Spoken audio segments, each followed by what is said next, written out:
பெண் வார்டனை இடமாற்றம் செய்ததற்கு எதிர்ப்பு தெரிவித்து தஞ்சையில் பார்வைத்திறன் குறைபாடுடையோர் பள்ளி மாணவ மாணவிகள் வகுப்பறைகளை புறக்கணித்து பள்ளி வளாகத்தில் அமர்ந்து போராட்டத்தில் ஈடுபட்டனர்.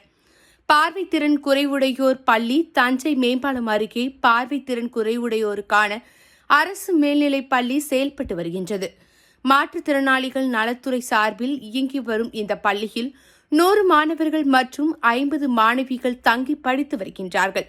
இந்த பள்ளியுடன் விடுதியும் இணைந்து செயல்பட்டு வருகின்றது.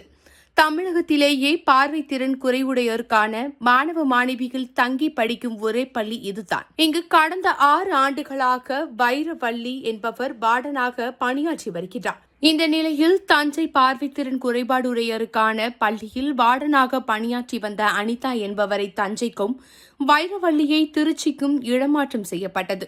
இந்த தகவல் நேற்று முன்தினம் இரவு மாணவ மாணவிகளுக்கு தெரிய வந்தது. இதையடுத்து பார்வைத்திறன் குறைபாடுடைய மாணவ மாணவிகள் நேற்று முன்தினம் இரவு முதல் சாப்பிடாமல் போராட்டம் செய்துள்ளனர்.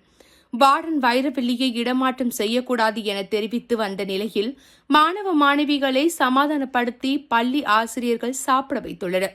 இந்த நிலையில் நேற்று காலை வகுப்பறைகளை புறக்கணித்து 150 மாணவ மாணவிகளும் பள்ளி வளாகத்தில் உள்ள மரத்தடியில் அமர்ந்து வார்டன் வைரவள்ளியை பணியிட மாற்றம் செய்யக்கூடாது என வலியுறுத்தி போராட்டம் நடத்தினர்.